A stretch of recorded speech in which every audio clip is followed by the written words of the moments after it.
Good morning and welcome back to 10-Minute English Cafe. It is Sunday, July 12th, 2026.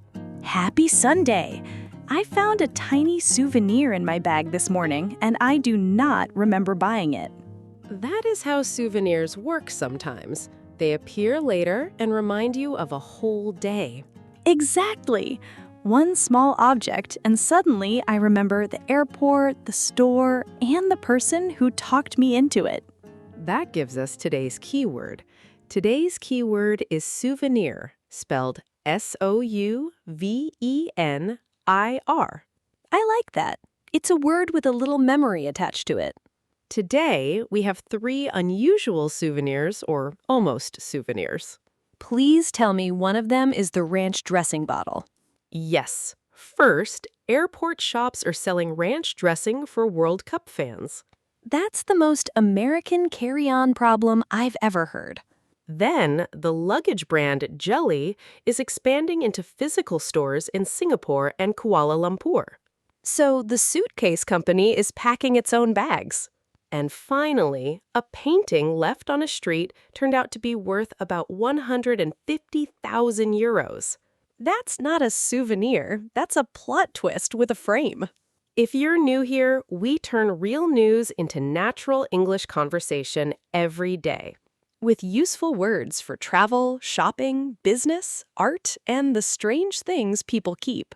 If this helps your listening practice, please subscribe and spend 10 minutes with us. Let's open the souvenir bag. Our first story begins at airports during the World Cup period. I already feel the security line anxiety. The story says airport shops in multiple host cities began selling ranch dressing beyond security checkpoints. Beyond security is the important part. The bottle has survived the liquid rolls. Exactly. Fans had been trying to fly home with ranch dressing. That is both funny and deeply believable. People get attached to a taste. One major airport publicly promoted post-security ranch sales as a solution. Post-TSA ranch sales sounds like a phrase that should not exist, but here we are. When lots of fans suddenly want the same take-home item, that's a souvenir craze. Usually, I picture magnets or t-shirts. This time, salad dressing enters the chat. The brand behind the flavor is also pushing travel-friendly seasoning packets. That makes sense. A packet is easier than explaining a bottle of ranch at security. The story also mentions a campaign aimed at overseas fans. That name is doing a lot of work. It's goofy, but I'll remember it. The travel English comes from the situation itself. Past security, travel-friendly, souvenir craze. I can use all of those. The bigger story is that a flavor can become part of a travel memory. Some people bring home postcards. Some people bring home ranch confidence. And that's our first souvenir of the day. A bottle with a passport stamp, emotionally speaking. Our second story is about the travel brand July. Good name for a luggage company. It sounds like vacation before you even zip the bag. The Australian reports that July is pushing into Singapore and Kuala Lumpur. So an online-friendly brand is going into real shopping spaces. Yes, the company has direct-to-consumer roots. So it started by selling straight to customers, more internet first than department store first. Exactly, but physical retail now drives about half its Australian revenue. That is the twist. The internet brand still needs a room where people can touch the suitcase. A flagship store is where a brand puts on its best outfit. Right, the store that says, "This is who we are, please touch the suitcase." The story also points to a customer feedback loop. So people touch a handle, react on the spot, and the company learns before the review is even written. Right. Store floor feedback is treated as product development input. That is practical. Online reviews are useful, but watching someone test a handle tells you a lot. And because the expansion includes Singapore and Kuala Lumpur, the business is thinking regionally. It's not just selling bags, it's learning how travelers shop in different cities. The souvenir connection here is indirect.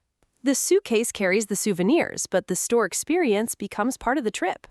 Exactly. The object is functional, but the brand wants it to feel personal.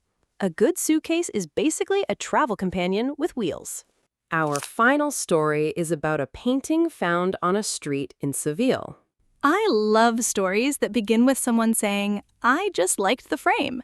The Guardian reports that a man picked up a beach scene painting because he liked its gold frame. That is such a human reason. Not the art, not the signature, just the frame.